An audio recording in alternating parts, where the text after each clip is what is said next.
What cheer? I'm Cook Benny, and welcome back to Reheated History, the show where we make food so basic you can make it with nothing but dirt and determination. As a history teacher, I'm always looking for new and delicious ways to connect with the past. What did the common medieval peasant eat? What fueled the Roman gladiator? Did colonial Americans have a favorite comfort food? The answers aren't in textbooks, they're in the kitchens, farms, and fire pits of history. So, each week we'll cook our way through time, one humble, hopefully hilarious, and surprisingly tasty dish at a time. Because the best way to understand history is with our stomachs.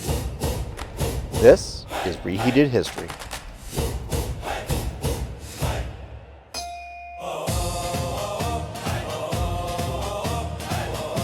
It's 2026 and everything feels just a little bit more expensive than it should be. Like, do I really need eggs? Expensive. So today we're going back to a time when people didn't have a choice. They just made it work.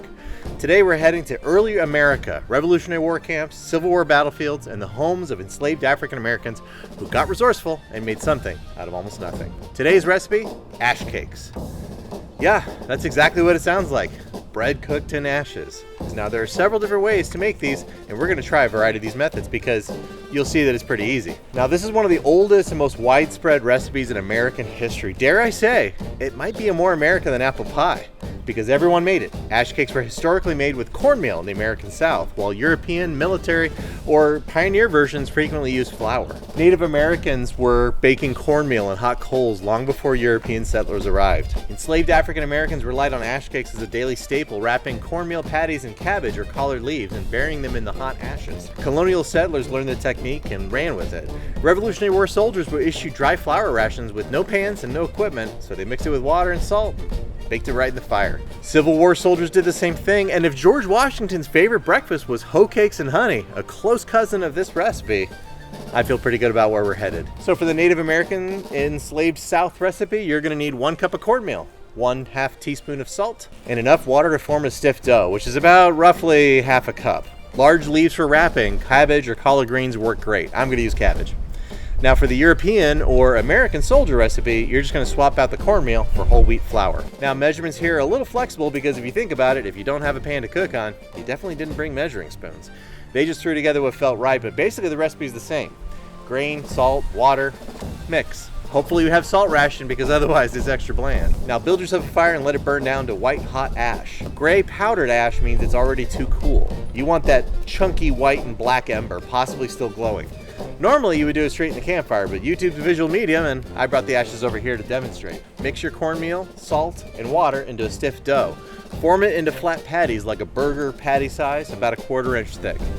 Cook for about 4 to 5 minutes. Now there are 2 methods of cooking it, so we're making 4 patties, 1 wrapped in leaves and 1 goes straight into the fire. Do the exact same instructions for the wheat flour recipes. And congratulations, you just partied like it's 1776. All right, here are the ash cakes. They're kind of falling apart here, but now's the time that I can mention to you that the ash isn't gonna hurt you unless it's still glowing, and then that gets complicated.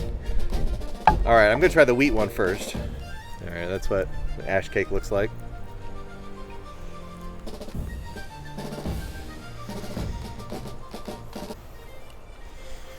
Yeah, it's not bad. All right, we're already, I can tell the difference between the one that's wrapped in cabbage and one that's not. I actually think it'd be a really fun activity next time I go camping with the kids. Just give them all some cabbage and some dough, and yeah, you go make yourself a biscuit, right? Definitely very ashy. The one without cabbage, you know, lots of ash flavor.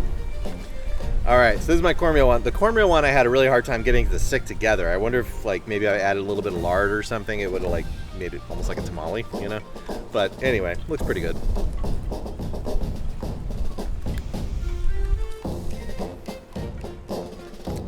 Okay.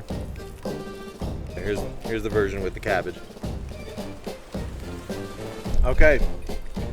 Honestly, if I had absolutely nothing else and I was as desperate as some of these people were, I would think this was the best thing in the world. And if I was lucky enough to have a little butter or honey, it's just a biscuit, just with a little bit of burning on it. You just got to scrape that stuff off. Anyway, I like the wheat one more than the corn one. The corn one just was really dry and just kind of crumbled in my mouth. It was also really hard to cook. So I'm going to give this overall like a 5 out of 10. Not bad. If I'm desperate, it's going to be great. But as always, you know, my families are the real judges. If they like it, then, well, we've got... Really isn't dinner, more like breakfast. Anyway, score is going to be in the description. Ash cakes crossed every line in nearly American history. Native Americans, enslaved communities, soldiers, settlers. It's one of those dishes, it kind of belongs to everyone because everyone needed it. And trust me, this is exactly the kind of recipe I would really only make if I were desperate. And that's ash cakes, the oldest, simplest, most fireproof bread in American history. Join me next time I reheat a history for another recipe. And until then, stay curious, stay hungry, and remember, if you have to brush off ashes, it's probably authentic.